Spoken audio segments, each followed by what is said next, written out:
Modi biopic మూవీకి EC break వేసింది. ఈ మూవీపై అభ్యంతరాలు కూడా ఈసీ చెప్పినట్లు తెలుస్తుంది. ఎన్నికల వేళ బయోపిక్ ను ఎలా రిలీజ్ చేస్తారని కూడా ఈసీ ప్రశ్నించినట్లు తెలుస్తుంది.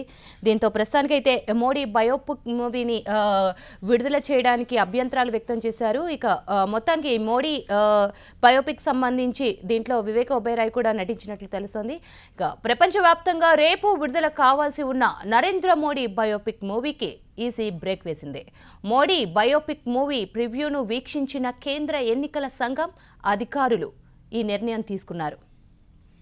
ఇక దీనికి సంబంధించి మరింత సమాచారం అందించడానికి మా రిపోర్టర్ శిరీష్ సిద్ధంగా ఉన్నారు. శిరీష్, ఈ మూవీ కూడా బ్రేక్ పడినట్లు తెలుస్తోంది. అప్డేట్స్ ఏ విధంగా ఉన్నాయి? కేంద్రంలో అధికారంలో బీజేపీకి వరుసగా ఇబ్బందికరమైన పరిస్థితులన్నిటి కూడా ఎదురవుతున్నాయి. ఈ రోజు ఉదయం నమో టీవీకి పైన ఈసీ కొంత సీరియస్ కావడం కూడా జరిగింది. దాని తర్వాత సుప్రీంకోర్టులో రాఫెల్ యుద్ధ విమానాలపైన కొంత నెగిటివ్ రావడం కూడా జరిగింది. ఇప్పుడు కొద్దిసేపు క్రితం నరేంద్ర మోడీ బయోపిక్ గా జీవిత చరిత్ర ఆధారంగా తీసిన సినిమాను విడుదల చేయకూడదు అని చెప్పేసి కూడా కేంద్ర ఎన్నికల సంఘం ఆదేశాలు జారీ చేయడం జరిగింది. ఇది మోడల్ కోడ్ ఆఫ్ కండక్ట్ కిందికి వస్తుంది.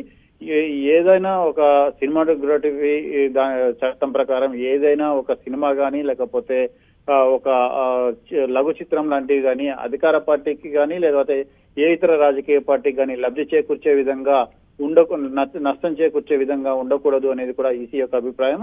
దీనికి సంబంధించి గత వారం సుప్రీంకోర్టులో వాదనలన్నింటి కూడా జరిగాయి. సోమవారం సుప్రీంకోర్టు కూడా ఆదేశాలు ఇవ్వడం కూడా జరిగింది. ఈ బయోపిక్ రిలీజ్ విషయంలో తాము కలగజేసుకోలేము, అంతిమ నిర్ణయం కేంద్ర ఎన్నికల సంఘానిదే కాబట్టి కేంద్ర ఎన్నికల సంఘం దీన్ని పరిశీలించి దీని విడుదలపైన ఒక నిర్ణయం తీసుకోవాలని చెప్పేసి సుప్రీంకోర్టు స్పష్టం చేసిన నేపథ్యంలో నిన్న నరేంద్ర మోడీ బయోపిక్ కి సంబంధించిన ప్రివ్యూను కేంద్ర ఎన్నికల సంఘం అధికారులు చూసి కొద్దిసేపు క్రితం ఆదేశాలు జారీ చేయడం కూడా జరిగింది. దీంతో ఎలక్షన్స్ కంప్లీట్ అయ్యేంత వరకు అంటే మే చివరి దశ ఎలక్షన్స్ అనేవి కూడా కంప్లీట్ అయ్యేంత వరకు కూడా నరేంద్ర మోడీ బయోపిక్ అనేది కూడా విడుదల కావడం అనేది అసాధ్యంగా తెలిపోయింది. దాదాపుగా 23వ తారీఖున ఫలితాలు వెల్లడైన తర్వాత మాత్రమే బయోపిక్ విడుదలకు సంబంధించి ఒక నిర్ణయం అనేది రావచ్చు. ఇక లక్ష్మీస్ ఎన్టీఆర్ కి సంబంధించి కూడా ఇదివరకే కేంద్ర ఎన్నికల సంఘం రాష్ట్ర ఎన్నికల సంఘం తన యొక్క నిర్ణయాన్ని కూడా వెల్లడించింది కాబట్టి ఆ సినిమాకు సంబంధించిన ప్రస్తావనను కూడా ఇందులో ఈ రోజు ఇచ్చిన ఆర్డర్ లో కూడా తీసుకురావడం జరిగింది. Sravanthi. Right Shirish, thank you.